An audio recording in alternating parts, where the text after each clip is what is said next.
My own daughter looked me in the eye on her wedding day and said, "Mom, you're becoming a burden we can't handle anymore."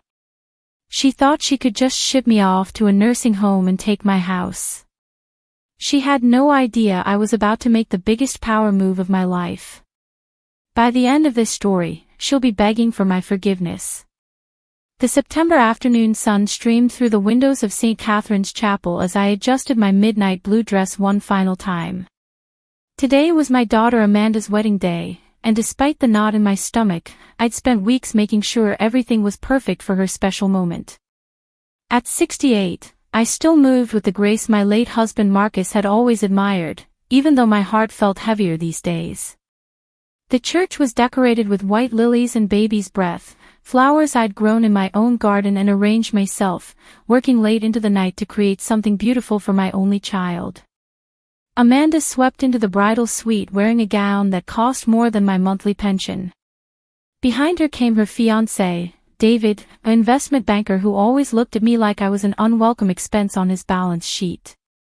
"Mom, we need to talk," Amanda said, her voice carrying that corporate tone she'd perfected in her marketing career. She didn't even comment on the flowers, the countless hours I'd spent preparing, or how beautiful the chapel looked. "Right now. It's your wedding day, sweetheart. That's exactly why we need to discuss this." She sat down heavily, and David positioned himself behind her like a bodyguard. "David and I have been talking about our future, about starting a family." My heart lifted for a moment. Grandchildren. I'd dreamed of having little ones to spoil. "We can't do that while we're constantly worrying about you living alone in that big house," she continued. "You're 68, Mom. Last month you forgot to turn off the stove. Mrs. Patterson said she saw you talking to yourself in the garden." "I was talking to your father's roses. I do that sometimes." "See? That's exactly what we mean." David finally spoke, his voice cold and calculating. "It's not normal behavior for someone your age." I felt something crack inside my chest. "Someone my age?" "Mom, you're becoming a burden we can't handle anymore," Amanda said, the words falling like stones. "We've found a lovely assisted living facility called Sunset Gardens. It has activities, group meals, medical staff. You'd be so much happier there." The word burden echoed in my mind. 43 years of raising her, of putting her needs first, of sacrificing my dreams so she could have hers, and I was now a burden. "And the house?" I asked quietly. "We'll sell it, obviously. The equity will pay for the facility, and what's left over will go into a trust fund for our future children." Amanda was already pulling out her phone, probably to text someone about how smoothly this conversation was going. "When do you need an answer?" She looked up, surprised. "Oh, it's not really a question, Mom. We've already signed the papers. We just wanted you to know before the honeymoon. You have until Christmas to pack your personal items." The chapel bells began to chime, signaling it was time for the ceremony. As I walked my daughter down the aisle, giving her away to a man who saw me as a liability, I made a decision that would change everything. The reception was held at the Grand Magnolia Hotel, and I played my part perfectly. I smiled for photos, gave a touching speech about love and family, and danced with the groom's father. But inside, I was planning. The next morning, while Amanda and David were on their honeymoon in Italy, I called my attorney, Helen Martinez. Helen had been handling my affairs since Marcus died 5 years ago and knew my family situation better than most. "Helen, I need to make some changes to my will and estate plan." "Major changes?" "What kind of changes, Grace?" "I want to remove Amanda as my beneficiary and power of attorney. I want everything to go to someone else." There was a long pause. "Grace, that's a significant decision. Are you sure you want to do this without discussing it with Amanda first?"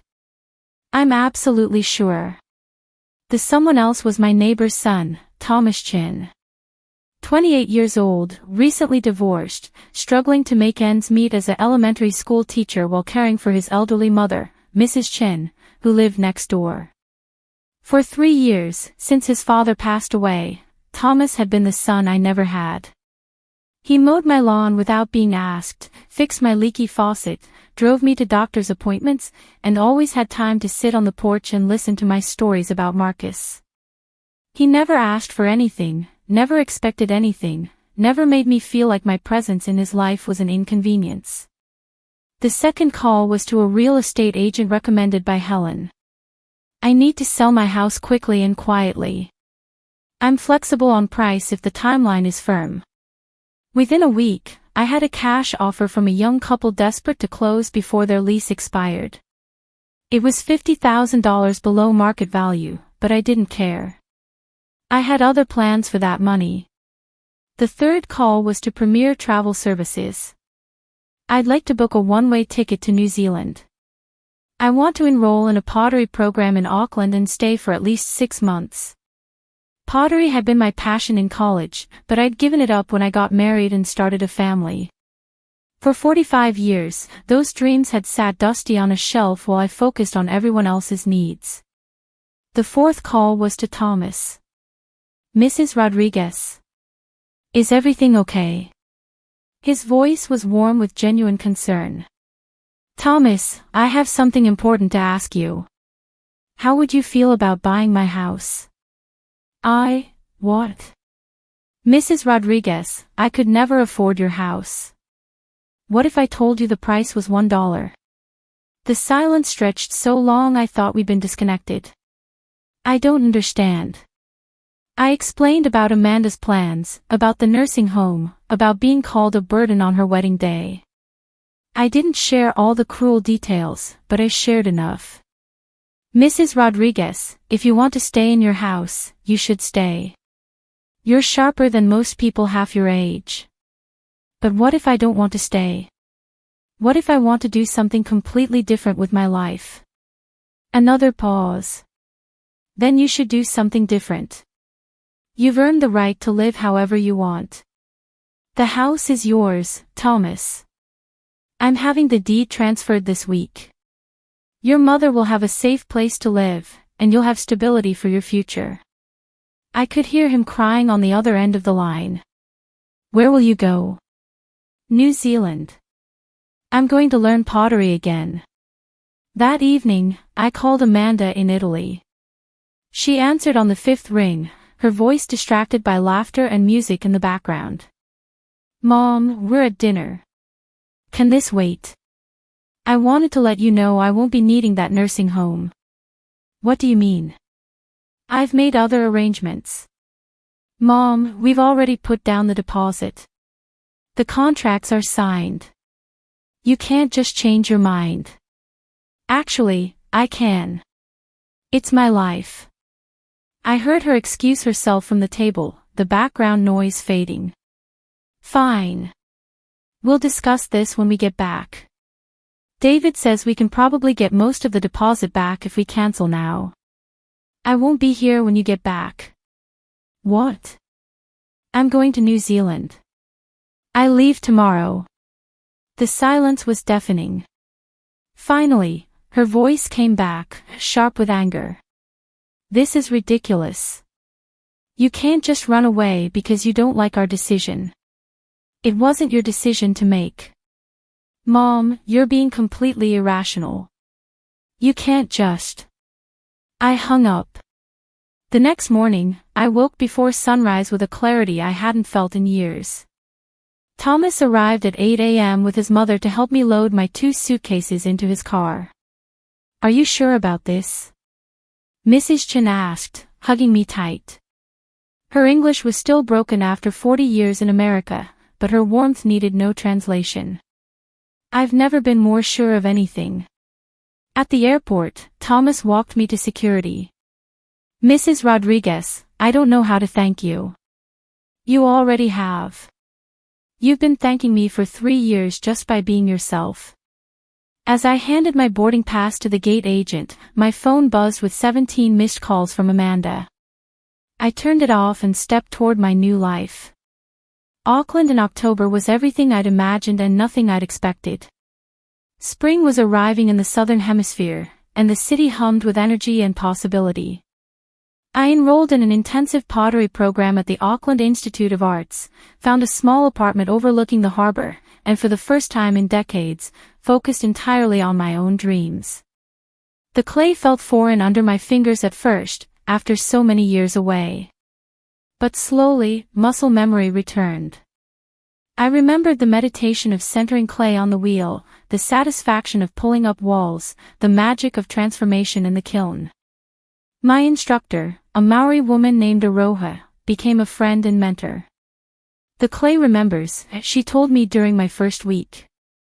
Even when we forget ourselves, the clay remembers who we used to be. For 2 months, I lived in blissful silence from my phone. I made friends in my class, learned to navigate the city's bus system, discovered restaurants and galleries and bookshops. I felt like I was waking up from a long sleep. Then, on a Tuesday morning in December, my phone rang. I'd been expecting it. "Mom, please. We need to talk." Amanda's voice was small, uncertain, younger than I'd heard it in years. "Hello, Amanda. I've been calling for months.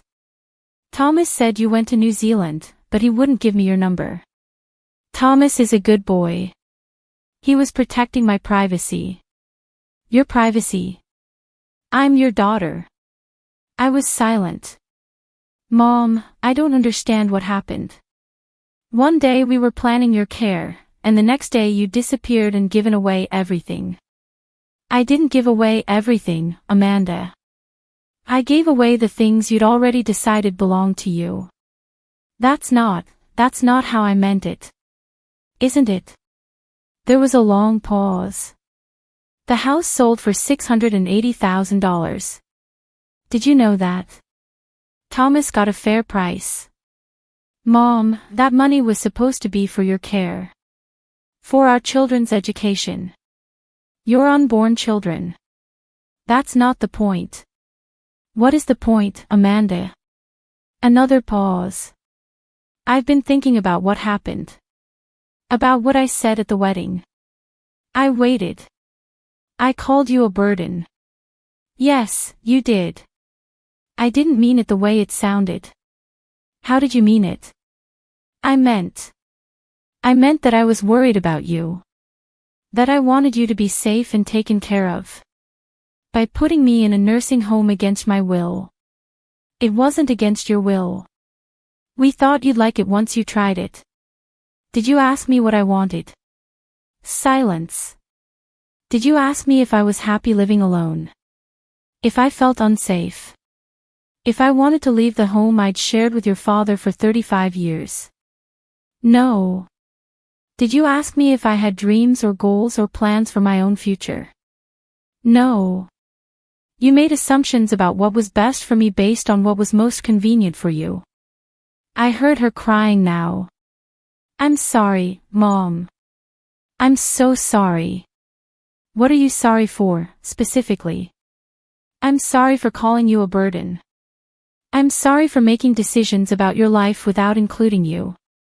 I'm sorry for..." She struggled with the words.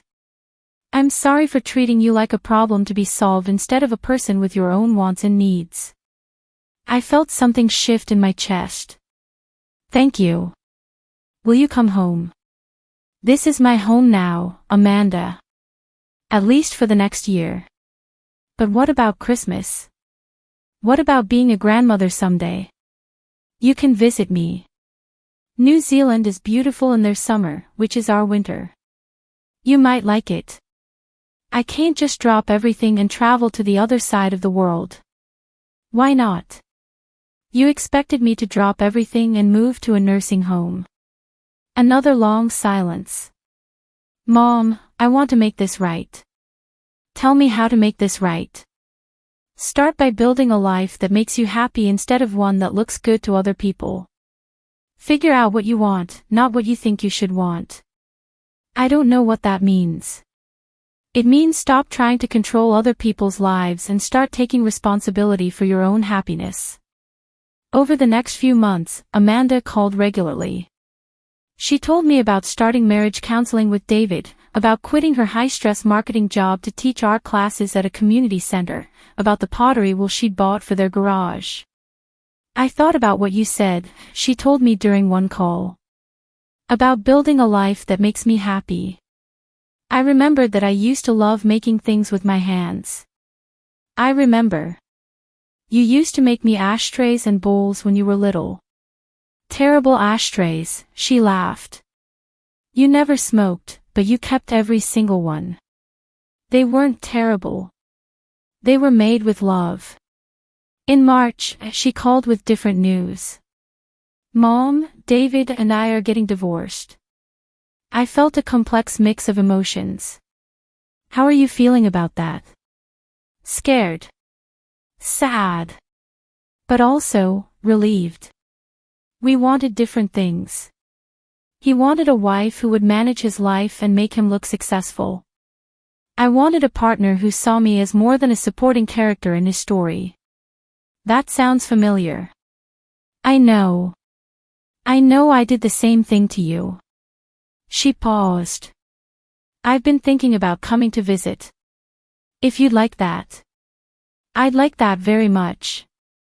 Amanda arrived in Auckland in April, during the most beautiful part of autumn. She looked different, lighter somehow.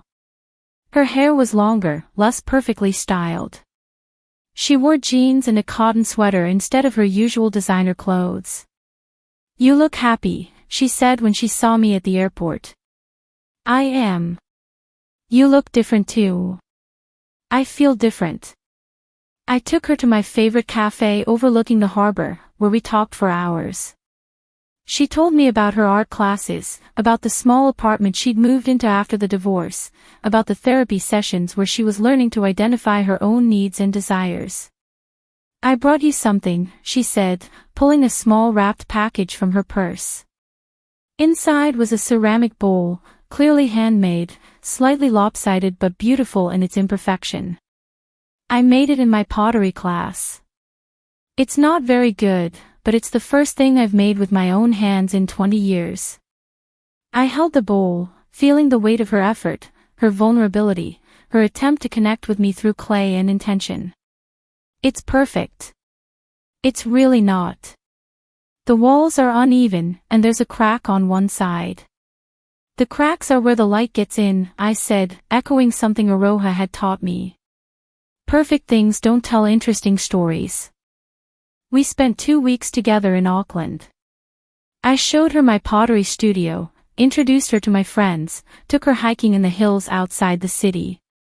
We took a pottery class together, laughing as we struggled with centering clay and pulling up walls that inevitably collapsed. I don't know how you do this, she said, watching me shape a bowl with steady, practiced hands. The same way I learned to be your mother. One mistake at a time, with lots of patience and love.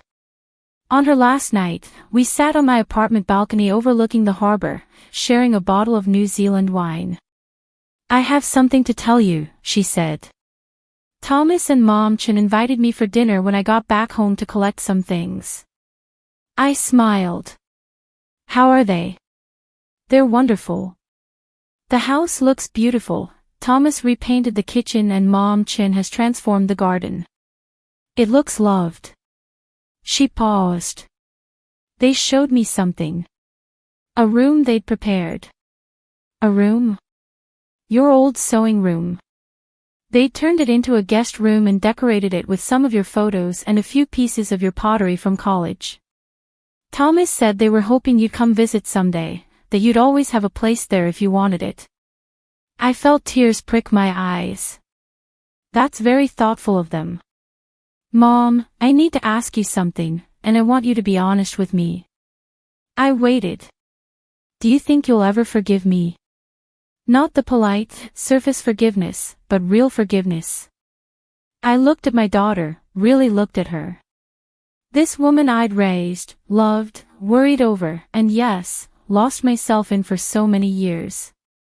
I saw the child who'd climbed into my lap after nightmares, the teenager who'd slammed doors and accused me of not understanding, the young woman who'd cried in my arms on her wedding day.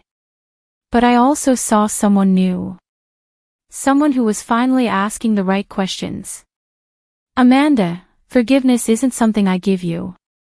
It's something I've been giving myself. She looked confused. I've been forgiving myself for losing who I was in the process of loving you. For making your needs more important than my own dreams. For teaching you, by example, that a woman's value comes from what she can give to others rather than who she is as an individual. I reached over and took her hand. You called me a burden because I taught you to see me that way. I taught you that my needs didn't matter as much as yours, that my dreams were less important than your security, that my identity was entirely wrapped up in being useful to you. That's not true. Isn't it? When was the last time, before this trip, that you asked me about my hopes or dreams or goals? When was the last time you saw me as Grace Rodriguez, individual human being, rather than Amanda's mother? She was quiet for a long time. I don't remember. Neither do I. But that's changing now. As I drove her to the airport the next day, Amanda was unusually quiet. What are you thinking about? I asked. I'm thinking about the woman you were before you were my mother. I realized this week that I never really knew her. Would you like to? Very much. Then that's where we start rebuilding. Over the next year, our relationship slowly transformed. Amanda called weekly, but the conversations were different. She asked about my pottery, my friends in Auckland, my plans for the future. She shared her own journey of self-discovery, her struggles with defining success on her own terms, her growing confidence as an artist. She began dating again, but this time she chose men who appreciated her creativity and independence rather than her ability to support their ambitions. She traveled, first to visit me again in New Zealand, then solo trips to places she'd always wanted to see.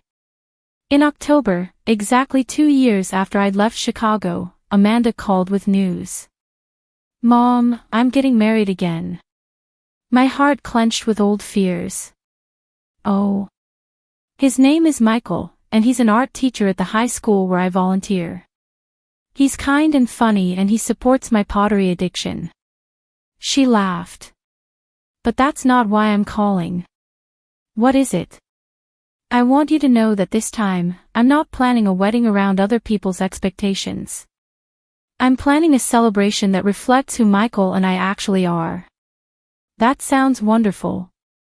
We're having the ceremony in Thomas's backyard, your old backyard, in the spring when the roses bloom. Small, simple, meaningful. And Mom. Yes.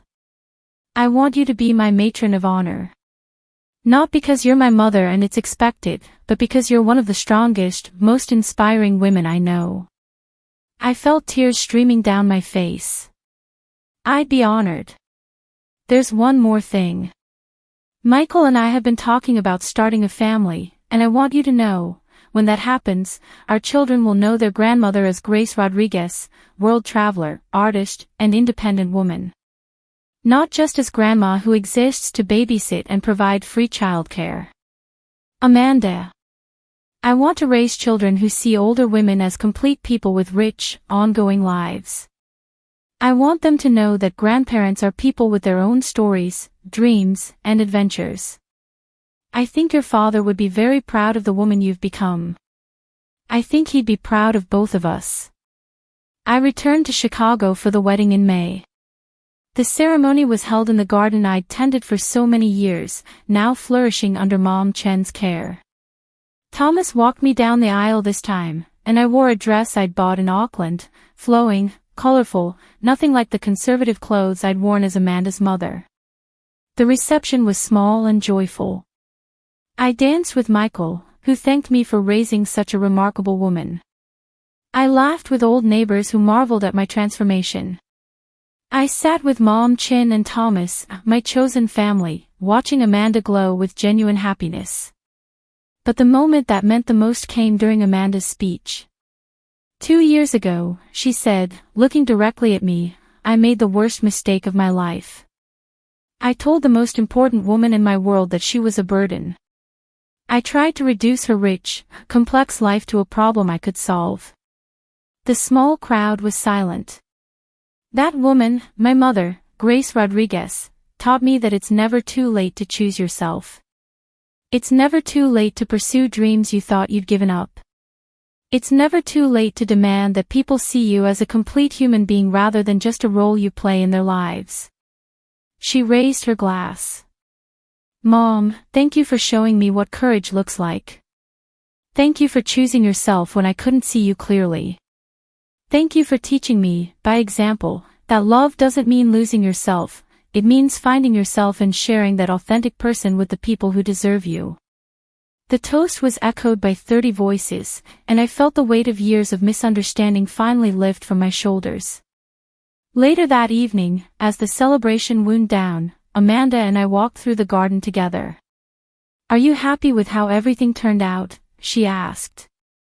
I looked around at the roses I'd planted, now tended by loving hands. I thought about my pottery studio in Auckland, my friends there, the art I was creating. I thought about this new relationship with my daughter, built on mutual respect rather than obligation. I'm happy with who we've both become, I said. Me too. She paused. Will you stay for a few weeks? I'd love to spend more time with you before you go back to Auckland. Actually, I have something to tell you. I'm not going back to Auckland. Her face fell. Why not? I smiled. Because I've been accepted to an art residency in Ireland. I'm going to spend 6 months learning traditional Celtic pottery techniques. Her expression shifted from disappointment to delight. Mom, that's incredible. After that, who knows? Maybe I'll try glassblowing in Italy, or weaving in Peru, or sculpture in Morocco. I have the rest of my life to explore what Grace Rodriguez is capable of creating. And I have the rest of my life to get to know her, Amanda said, linking her arm through mine. As we walked back toward the house, Thomas's house now, but still full of love and laughter, I realized that the story I'd been telling myself was incomplete. I'd thought this was about teaching my daughter a lesson, about showing her the consequences of taking people for granted. But really, it had been about something much more fundamental, learning to see myself as worthy of love, respect, and consideration. Learning that caring for others doesn't require erasing yourself. Learning that it's never too late to claim your own life. The roses were blooming in the garden, each one a small promise kept to myself. And for the first time in years, I was making promises I intended to keep. The morning after the wedding, I sat in Thomas's kitchen, my old kitchen, sharing coffee with Amanda before her honeymoon flight. I want to ask you something, she said. And I want you to be completely honest. Okay. When you gave the house to Thomas and left for New Zealand, was it revenge? Were you trying to punish me? I considered the question carefully. At first, maybe partly. I was hurt and angry. But revenge requires wanting to harm someone, and I never wanted to harm you, Amanda. I wanted to save myself. Save yourself from what? From disappearing completely. From becoming so small and invisible that even my own daughter could only see me as an obstacle to her convenience. She nodded slowly. I understand that now. But I need you to know something too. I waited.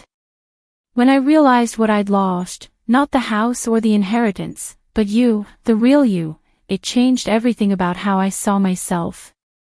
I had to look at how I treated everyone in my life, how I'd learned to see relationships as transactions, how I'd been measuring love by what people could do for me rather than who they were. That's a hard lesson. The hardest. But necessary. She reached across the table and took my hand. Mom, I know I can't undo the damage I did, but I want you to know that losing you made me find myself. Your courage gave me permission to be brave too. You don't need my permission to be brave, sweetheart. You never did. Maybe. But I needed to see it was possible. I needed to see a woman choose herself, even when it was hard, even when other people called her selfish. As I prepared to leave for Ireland the following week, I realized that this story, our story, wasn't about punishment or revenge or even about standing up for yourself, though it included all those elements. It was about recognition.